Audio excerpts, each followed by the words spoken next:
Hi everyone and welcome to Git Good, where we bring you top tips on using GitHub better and faster.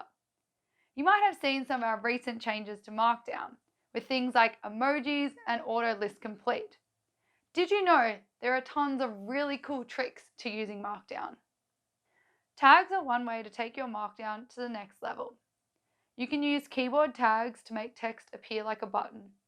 Wrap your text in KBD tags to see these buttons appear in Markdown.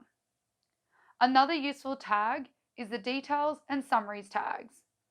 Use these tags to write a long description in your issues or comments.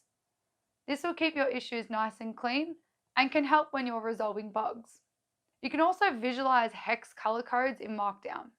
Use backticks to see your hex codes rendered as neat color tiles. This only works when commenting on issues and pull requests. Finally, you can drag and drop images and now video directly into Markdown. Give this a go when you're adding an image or video to your next README file. There's tons of other great tips on using Markdown, so let us know your favourite Markdown tricks in the comments below. Thank you all for watching and tune in again next time for more top tips.